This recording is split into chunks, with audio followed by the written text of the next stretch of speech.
are looting it. We have to participate to that extent. Our goal is still for Yoruba Nation, don't get me wrong, but we need to participate to get the funds to improve the lives of our people right now. That's why I'm insisting on this. I hope this makes sense.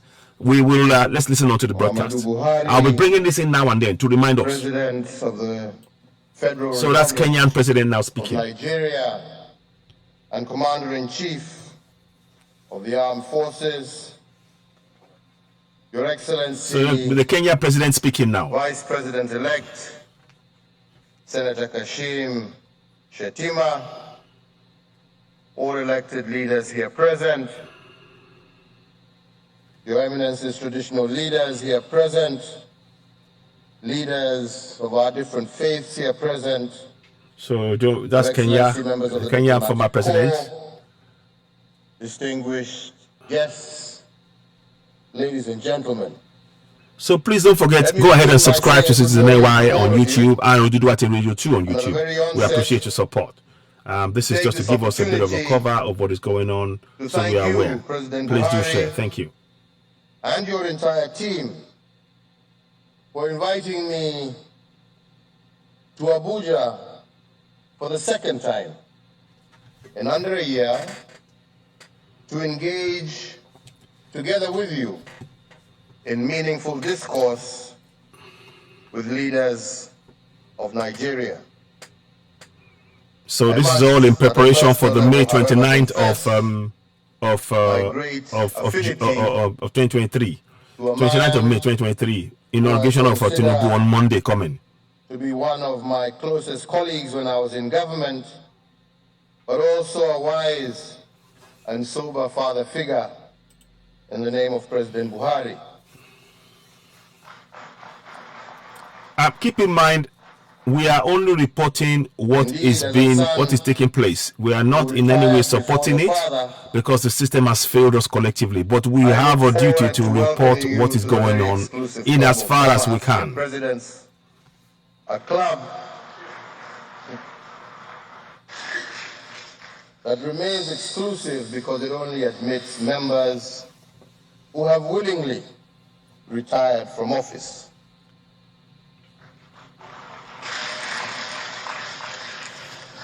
Indeed, it is a great honor and privilege for me to join you all this morning.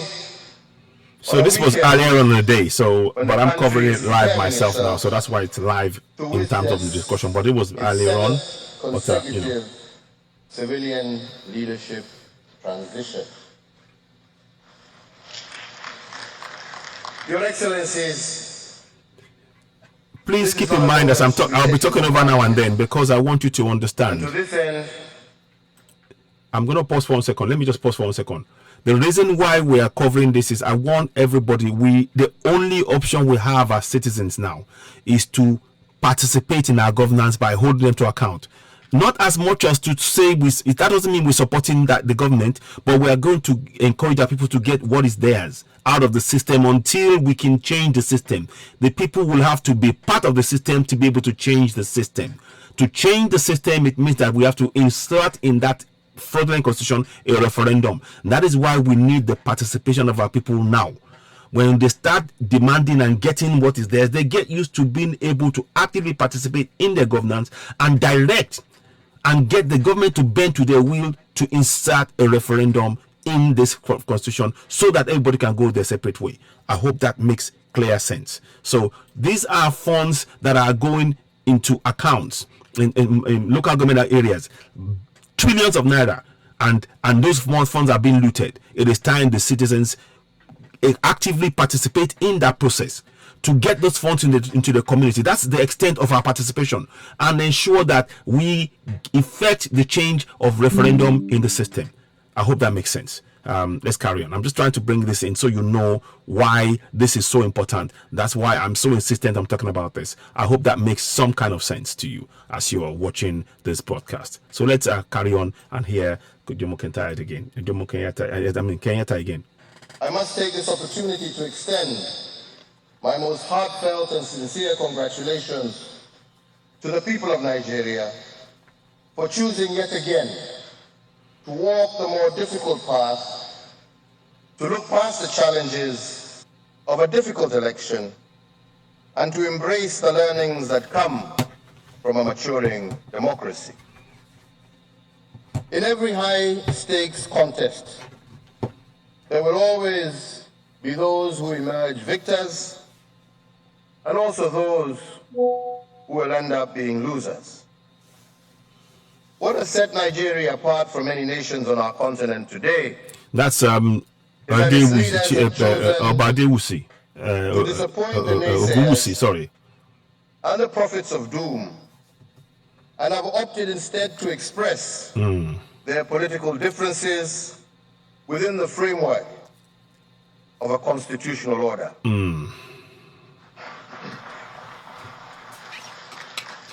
This is not an easy thing to do when there are many other ways and means to express dissatisfaction.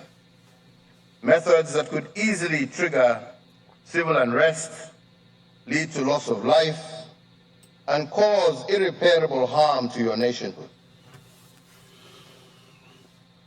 In the unlikely event that no one has mentioned it to you, let me say it today, that Nigeria is a country blessed with a generation of great leaders, both inside and outside of the government. Yes and no. Yes and no. But in Lagos or Anambra, I salute you all for steering the nation peacefully up to this milestone moment. Your Excellencies, ladies and gentlemen, I was invited here to speak on the topic of deepening democracy for development, a subject that remains close to my heart, and it is my hope that you shall permit me to speak freely and to say things as they are, so that you can glean the most from my own experiences and observations as a former head of state.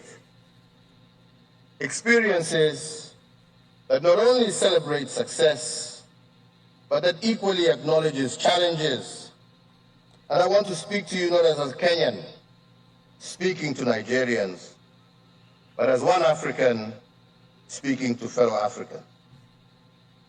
Your Excellencies, ladies and gentlemen, the last set of African nations to attain self-rule and independence from the shackles of colonialism and apartheid was 33 years ago in 1990, when Nelson Mandela and Sam Nujoma took the reins of their respective countries.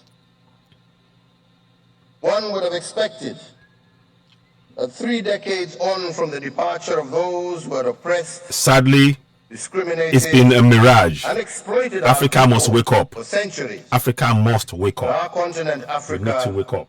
We've not find done ourselves well at all. to be not only more prosperous, but socially and economically stable.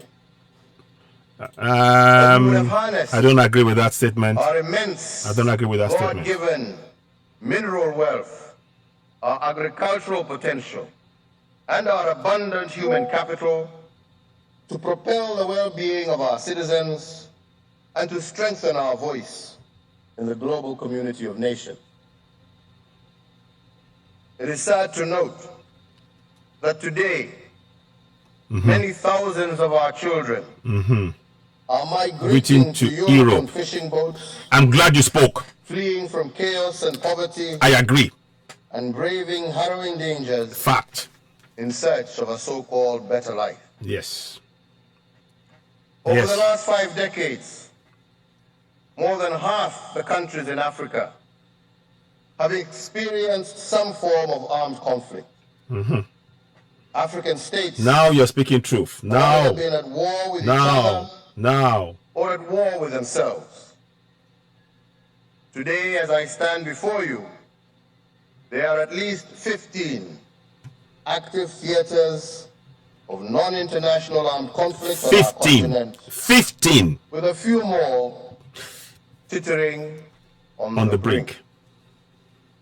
Africans, we need to do better. But we must go back and ask ourselves, why are we here?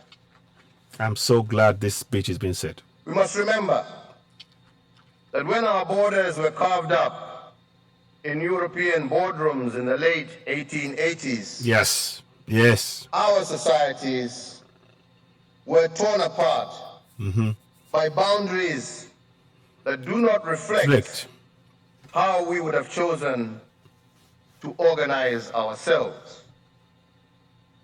Traditional kingdoms were split or Fact. destroyed in their entirety. Fact. Those who shared common languages Fact. and other fraternal bonds found themselves on different sides. Wọ́n pín wa kẹ́lẹ́kẹ́lẹ́. Wọ́n pín wa kélekèlé. Àwọn èbó wọlé wọ́n wá pín ilé wa kélekèlé. N tó sọ nìyẹn o. Colonialists imposed one community Bẹ́ẹ̀ni. to superintend over Others. as part of their divide and rule strategy that would allow them to govern indirectly. Òdòrò òdòdòrò. In very few parts of Africa Yes. was any border drawn to accommodate religious and ethnic homogeny. As a consequence, we found ourselves inside Fact. countries Please subscribe. where somewhat As you're watching, subscribe on Oduduwati Radio. Subscribe on Citizen AY. We really appreciate your support. But I Continue believe, to as some support. would say, Subscribe, please. Thank you very much. that you deal and live with what you're dealt with and make the most of it. Why do I say so? I say so because these differences, in and of themselves, are not Please fatal. don't forget to like and share They the only become broadcast. toxic If you're watching on Citizen AY, we like as and a share the people let broadcast. them. If you're watching on Oduduwati Radio too, We must we start really need to your see support. Help us grow the platform. Thank you so much. in our diversity. If we are really serious about assuming our rightful place in this world as Africans. And why do I mention this? Because it is important to understand the genesis of most of these conflicts and what impact they have on our development trajectory as a continent. We must strive to identify the natural fissure lines existing within our societies that make it so easy for conflict to thrive and for democracy to be undermined. Against this backdrop, we can drill down to what I feel and believe are the three fundamental issues that are so easily weaponized to the detriment of our democratic growth. The first of these is negative ethnicity or tribalism. Yeah. followed That by was a religion, creation of the colonials, by the way. economic greed. When you look deeply at the crux of most of our conflicts within our continent, we are either fighting for ethnic or sub-ethnic superiority of one community at the expense of others, or we are propagating divisive narratives that have their origins in religious differences or sectarianism. Indeed. As we sit here today, we know for a fact that some of these elements I have mentioned remain a clear and present danger for the future of Nigeria. Please subscribe, The share, incoming like, and share administration Citizen AY, the platform where we speak has to a the unique power. opportunity We really appreciate your support. to use We will be this covering inflection this point broadcast over the coming days brought and, about by a and peaceful weeks. and orderly transition to take stock of what sort of future it wants for the people of this country and for the future of this nation. Will Nigeria continue fighting for its place on the world stage with one hand tied behind its back? Or will it use this moment in time to embrace a brave new way of doing things and thereby unleashing the full might of this green giant? As you ponder on that thought, allow me to take you back to a time in 2013 when I was first elected into office. At that time, I was facing the most serious challenge of my life, both as an individual and in my capacity as president. I was facing a trial at The Hague for alleged crimes against humanity, charges that were later proven to be unfounded. As President I went on to Uhuru settle into State Kenyatta. House, That's his name, President I Uhuru found Kenyatta. myself introspecting more and more as to how I ended up in this unenviable position and what were the deeper issues and what these could be. I summarized at the time that it was an unfortunate side effect of the deeply contested 2007 elections that led to widespread interethnic violence, causing the loss of some 1,300 lives and the displacement of over 600,000 Kenyans. Thank you for those of you joining us in the broadcast. We thank you so very much. Citizen right here. Please subscribe, share, hit notification button, leave comments. This is a very important speech. Or ethnic communities ostensibly associated with the leading political actors of the day.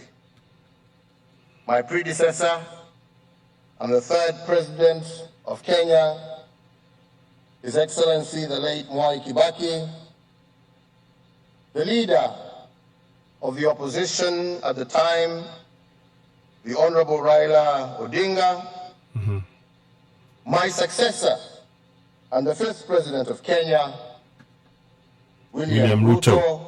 William Ruto is a great man. Of course, yours truly, myself, as the party leader of the then Kenya African National Union and a supporter of the incumbent President Mwai Kibaki.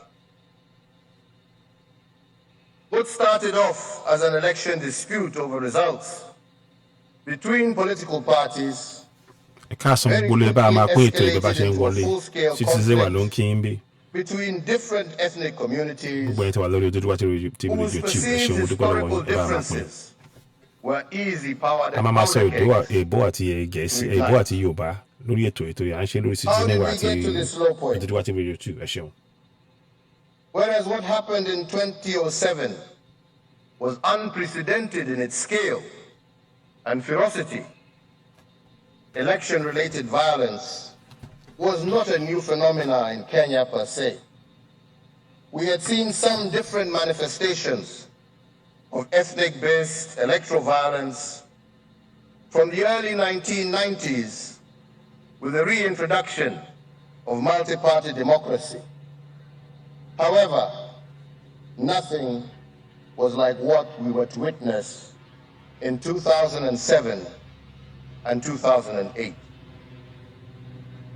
With a country of 43 distinct ethnic communities, having been led exclusively by two tribes from independence, we had always found a way to gloss over the issues of negative ethnicity, hoping that by ignoring fostered by the colonials, by the way, it would somehow sort itself out. Nothing could have been further from the truth. In fact, in the year 2002, after what many say was Kenya's first truly democratic multi-party elections, a new government was ushered in that raised the expectation of the citizenry. Hopes were high that equitable development, economic uplift would impact the lives of every Kenyan without discrimination. During this brief honeymoon phase, the country's economy boomed, with Kenya posting a real GDP growth rate of 6.9% at the close of 2007. However, Trouble was Please like, brewing, share, and subscribe. Leave comments and the on Citizen coalition AY, the in platform where power we speak truth to power. We thank started you to all very much. strain at Those the of you who are seams. watching us live and joining, please do The leave feeling comments. We that encourage electoral you. promises Thank you for your support. We are on the close to distribution 3,000 of political subscribers power on Citizen AY, the among different YouTube platform, communities the platform where we speak truth to were power. not Thank you being all once again. honored Keep listening. Thank you. all came to the fore. The differences came out in the open when the first attempt was made at a constitutional referendum in 2005. The government-sponsored referendum bill was resoundingly rejected by we who were in the opposition, and unfortunately the stage set for a monumental fight in the run-up to the 2007 election. When the election came round, it seemed that the perfect trifecta had formed. The inequalities in development became more and more difficult to ignore.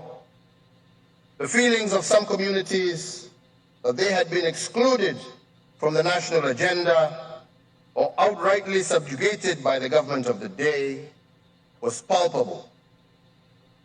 All that was needed to ignite the situation was a closely contested election. And when that came, the tinderbox was lit. The rest, as we say, is history, and unfortunately the start of one of the darkest moments in Kenya's independent era. When the dust had settled, Kenya thereafter was to experience its most profound constitutional moment yet. The fear of a return to violence created the much-needed environment for constitutional reforms that would transform the system of governance from that of a powerful central government to that of a devolved system of governance. The premise of the reforms was to find a way to guarantee equitable distribution of development across the entire country as a matter of right and not by dint of any political privilege. I am grateful to God for allowing me the opportunity to be the first president to implement Kenya's 2010 new constitution. You see that? New constitution. That's why we are playing this program. New constitution. That said, the years following the passage of this historic new constitution, the underlying issues around ethnic inclusion at the national level did not fade away. And the situation once again came to a head in 2017, almost 10 years to the month after the post-election violence of 2007. I, as head of state and government, was determined not to let history repeat itself. I had spent the last 2 years of my first term trying to make up for the lost time that had been wasted running back and forth from The Hague. My administration was therefore working double time to try and fulfill our election pledges and to allow us the option to seek a fresh mandate in 2017. Good afternoon, ladies and gentlemen. 2017 election. Continue to share the broadcast. You're watching yet Citizen another AY, the milestone platform where we moment in my speak truth to political power. life. We are live right now. For the first time in Kenya's Just a history, rebroadcast of outcome of a general election pre-inauguration had meeting been overturned Abuja. by the courts. Whether on account of judicial activism or plain ignorance, the decision of the Supreme Court to overturn my August victory and order fresh elections was all that was needed to put the country on an extremely dangerous footing. The constitutional lacuna surrounding the lack of defined and codified rules of engagement for the operations of government in the event of such a repeat election exasperated the situation even further. As the country prepared to go back to the polls for a second time, on October 26, 2017, the main opposition parties made the decision to boycott the polls, and whereas the victory of my party was all but assured, the victory came at a price. Once again, two communities had gotten their way yet again, and the much-touted tyranny of numbers had delivered another victory with staggering efficiency. I hope we can learn from this. Indeed, this is a message for directly. It says sending a message. Days and weeks after the election and my subsequent inauguration pointed towards growing intercommunal and inter-ethnic unrest, more so in some hotspots, particularly in the mass urban settlements of Nairobi and in our lakeside region of our country. Our security services adopted a containment posture and did their best in preventing the situation from escalating. There's a message there. In my daily updates, I was reassured that normalcy would be restored, and indeed it was. However, ladies and gentlemen, as it has been said by leaders across the world, peace is not informed purely by the absence of conflict. By the time Christmas of 2017 was approaching, that's Amosu. It became clear to me the former governor the calm that had returned to the country had been replaced by an inexplicable sadness and a tangible despondency that had seeped into the hearts and minds of large sections of our population. There were communities that felt defeated, that they had nothing more to lose, and that they no longer wanted to associate with a country known as Kenya because they felt that they had no stake in it. I was not the only one who sensed that there was more that buried this uneasy calm, and that something serious and possibly more sinister was slowly brewing. The economy had not bounced back at the pace we had anticipated. Investors had adopted a wait-and-see attitude. Sounds very familiar.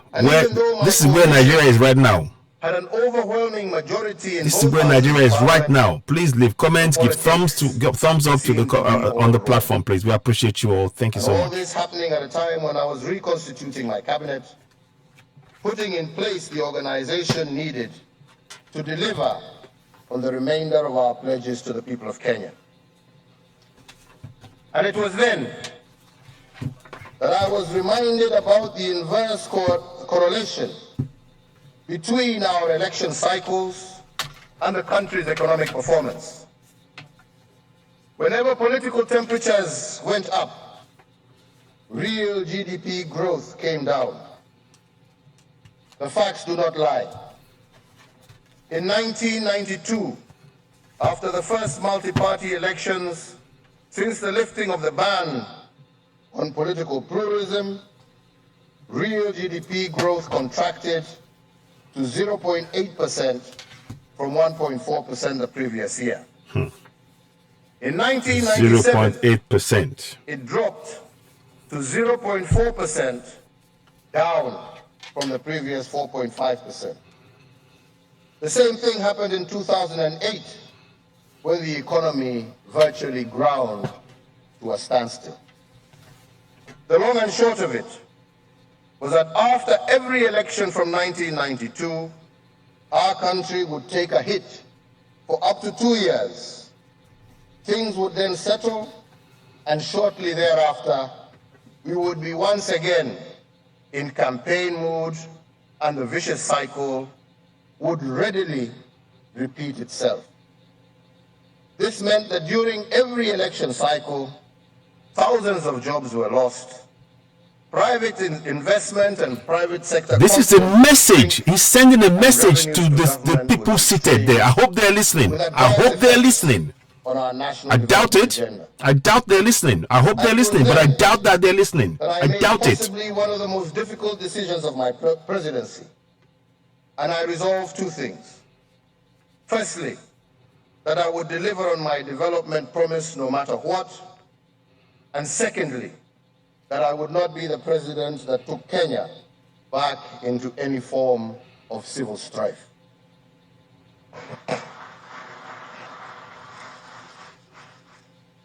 Your Excellencies, ladies and gentlemen, it was not weakness that led me to seek out the leader of the opposition at the time, the Right Honorable Raila Odinga.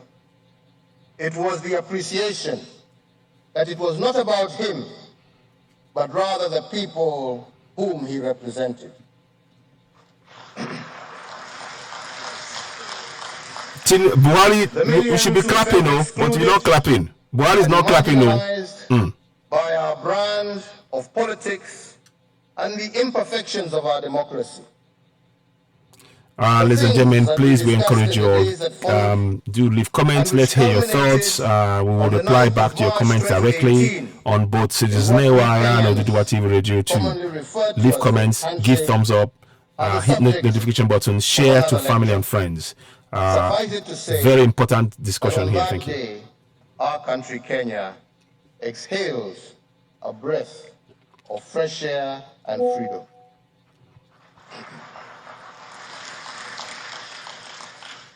The dialogue that began was about what we needed to do to make Kenyans feel included in the affairs of their nation. It was about how we could strengthen devolution to deliver on what the framers of our Constitution had intended. It was about how to make every Kenyan, from large or small communities, feel like the government was theirs. We recognize that when stripped down to its most rudimentary form, Kenya was simply an amalgamation of different ethnic communities trying to coexist peacefully within the borders that we found ourselves in. We recognize that for Kenya to endure as an indivisible nation, a winner-takes-all situation was not sustainable over the long term under the structures and organization of government would need to rethink. Great message. To accommodate the realities. Winner takes all can never work. Really winner takes all can never work. That's what it's telling us. It's never going to work. We concluded that it just makes the clamor for self-determination stronger, which is what we're going for. Yoruba Nation, Biafra Nation, Middle Belt. Because it's an unjust governance. That it was our turn to eat, and whatever we were doing for the sake of our people. Mm-hmm.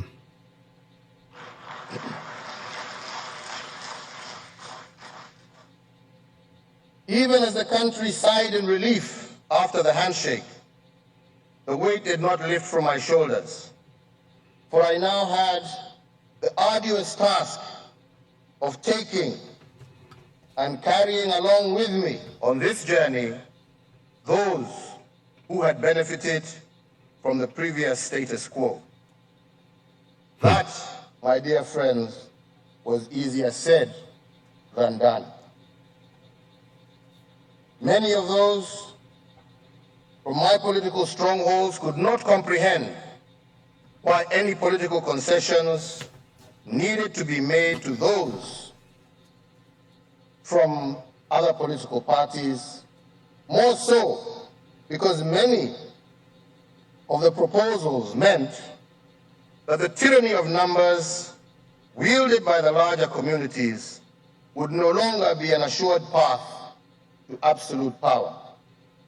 They would have to contend with a seat at a much bigger table alongside many more people.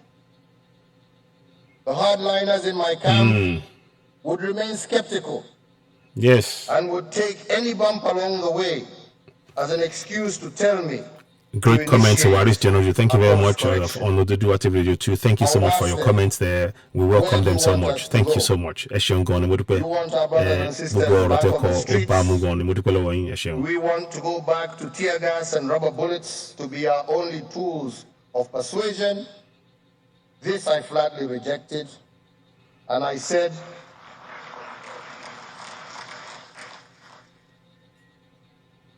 and I took pleasure thereafter in reading intelligence reports that talked about other issues and not simmering ethnic tension.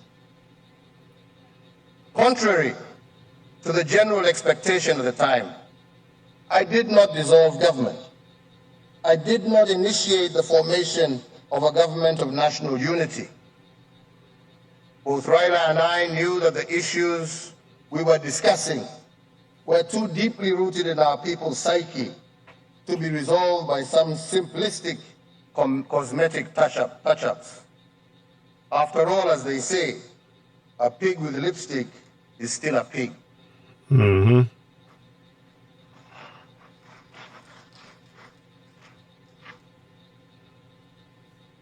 To some on both sides of the divide, the handshake was an inconvenient occurrence in the succession arithmetic. However, for me, it was the beginning of righting many wrongs that had been committed since our independence. Wrongs that had led to lopsided development and a concentration of power, wealth, and opportunity in the hands of a few at the expense of the many. Development of many. Mm-hmm. I can see my brother here is also concerned about my development. Thank you very much.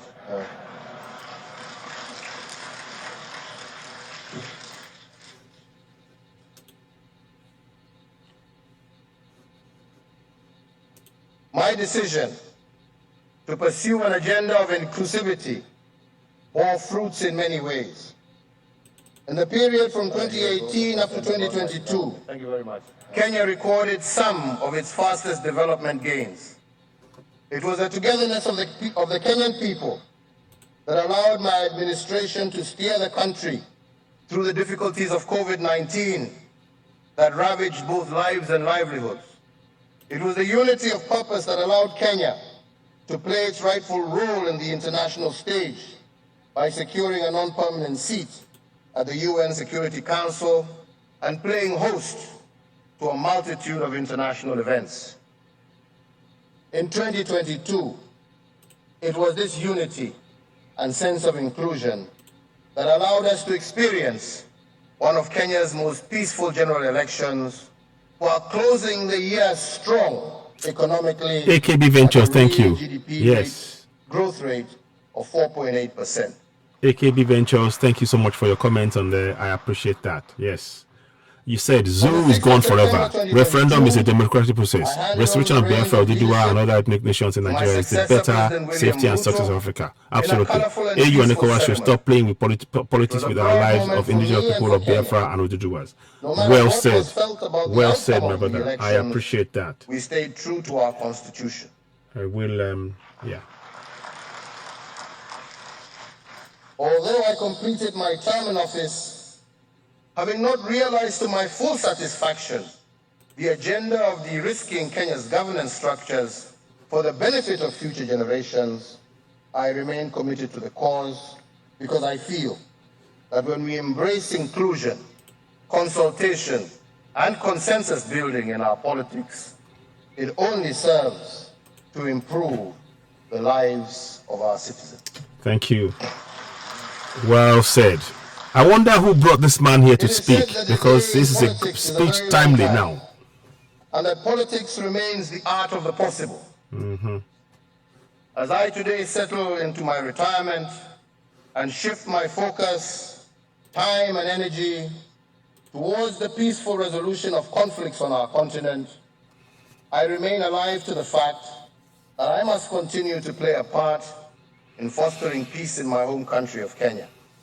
Yes. I use my voice and my platform to persuade, especially those in power, that a dialogue with those in opposition to their victory is not a weakness nor is it a denial of their victory, but rather a much-needed tool that creates a more inclusive Kenya and that sets a forward developmental trajectory. Absolutely. Well said. A trajectory that meets the expectations of all in our society. And I remind that the mentality of winner takes it all can only result in division and retardation of our national development agenda. Therefore, dear friends, we need one Africa. We need one as you Africa. celebrate victory of an election and prepare to inaugurate a new president, remember that your victory is not just about numbers, as Western democracies would have us believe, but that the real victory will be how you will reach out to all the voices in Nigeria and how every Nigerian, from Katsina in the north to Port Harcourt in the south, from Bambana in the west to Maiduguri in the east, how they will all feel included in your victory and see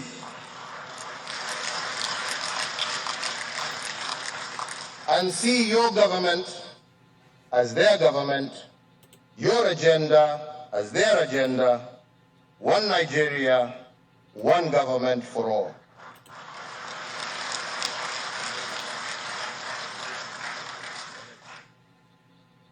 And if I may address His Excellency the President-elect, President Tinubu, through you, Your Excellency Vice President-elect, I speak to you as a brother, but also as an elder statesman in leadership. The contest is now over, and the hard work of building a prosperous and unified Nigeria now begins. Indeed. Indeed. Yeah. Gathering virtues of criminals. Yes. You're right, my brother. It would be wise to transcend from the tactical politics of an election and assume your role as Nigeria's vision bearer. This will demand a complete overhaul of the adversarial mindset that we as politicians are conditioned to embrace during the electoral process. As president, you must learn very quickly to lead those who love you and those who loathe you with equal passion and commitment, because you are now the father of all. Yes. Your Excellency, when countries are in election mode, the people and its leaders are more divided than ever and boxed into their various sectarian and partisan interests. However, when you are the head of state and you take command of the country's armed forces, you become the embodiment of the sum total of the many different ethnic groups, religions that make up your country, and you become the symbol of unity. Indeed, you become the face of Nigeria. I encourage you to surround yourself with the voices of those who will counterbalance the hardliners that feel entitled to a piece of your office. You will lose nothing and gain everything by reaching out across the political, ethnic, and religious lines to those who may feel aggrieved by your victory in one way or another. Please allow them to exhale and be part of your vision for a greater Nigeria. I finally It is my hope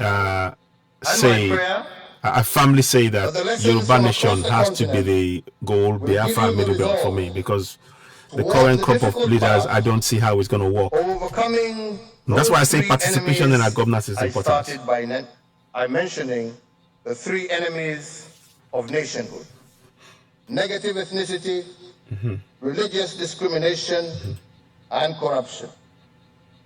As your fellow African, I look forward to a Nigeria that emerges from this transition ready to flex and fight for its rightful place on the global stage with both hands at the ready.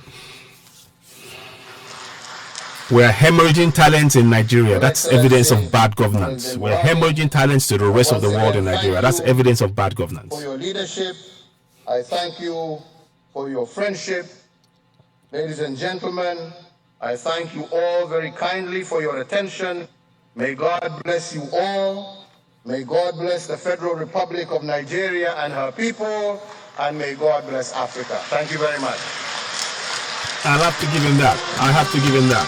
I have to give him that. I have to really give him that. I'm not in support of one Nigeria. Please let me say that again. I'm not. I'm in support of the people standing up for their rights. But what he said there, the speech is well said, is well reasoned, is well, he's done the right things. He's yeah. To be honest, he's a man that that one has to say he said the right things. About the people, the cold hard truth. Also, clarity, and more. Oríṣiríṣi nǹkan ni aláti náà yanjú ẹ̀. So, but anyway, there's a lot more to be done, to be honest. Kenyatta, the presidential inauguration keynote speaker, has defined what it means to be a speaker of note. We thank him